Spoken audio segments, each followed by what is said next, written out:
ಕೊಡಗಿನ ಮಾದಾಪುರದಿಂದ 6 ಕಿಲೋಮೀಟರ್ ದೂರವಿರುವ ನಂದಿಮೊಟ್ಟೆ ಗ್ರಾಮವು 2018ರಲ್ಲಿ ಉಂಟಾದ ಜಲಪ್ರಳಯದಿಂದ ತತ್ತರಿಸಿ ಹೋಗಿತ್ತು.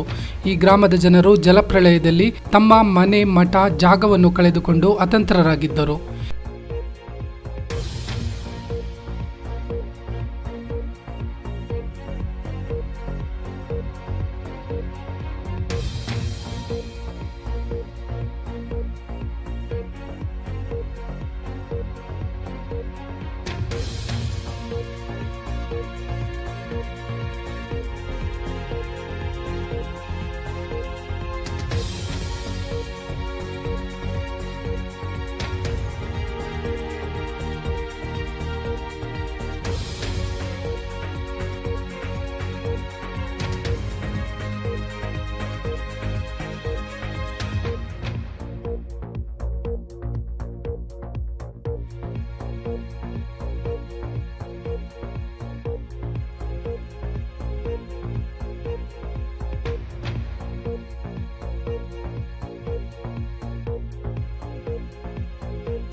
ಇವರಿಗೆ ಯಾವುದೇ ಕೆಲಸಗಳಿಲ್ಲ.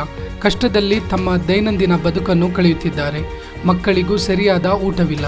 ಇಲ್ಲಿನ ಅಂಗನವಾಡಿಯ ಸ್ಥಿತಿಯು ತೀರಾ ಹದಗೆಟ್ಟಿದೆ.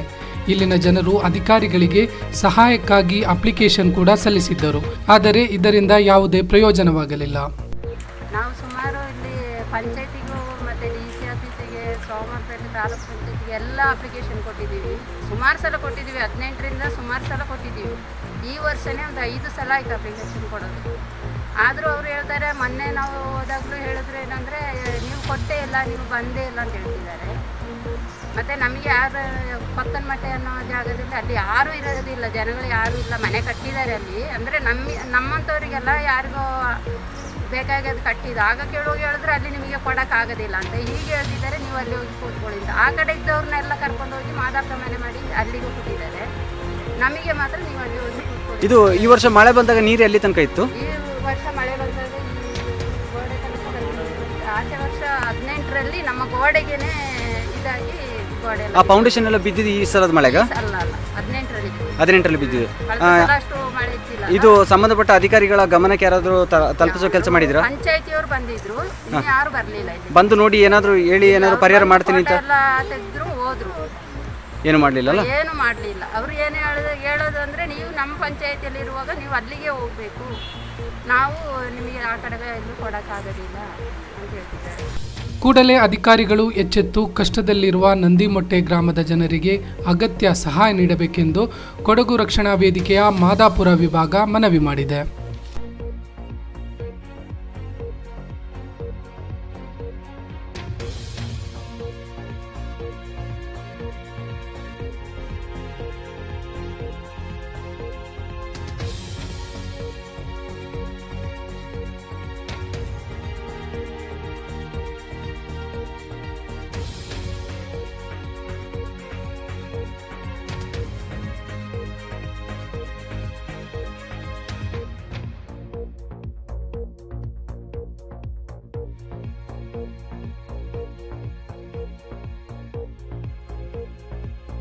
ನಮಸ್ಕಾರ, ನಾನು ಜಾನ್ಸನ್ ಡಿಸೋಜ ಅಂತ, ಕೊಡಗು ರಕ್ಷಣಾ ವೇದಿಕೆ ಮಾದಾಪುರದ ಘಟಕದ ಅಧ್ಯಕ್ಷ.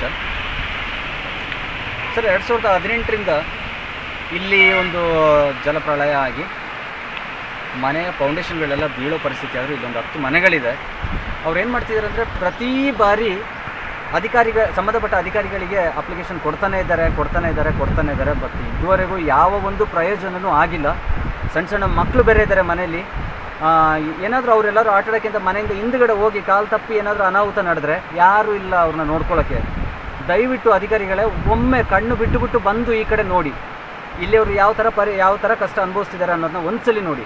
ಮನೆ ಇವತ್ತು ನಾಳೆನೂ ಬೀಳೋ ಪರಿಸ್ಥಿತಿಲಿದೆ.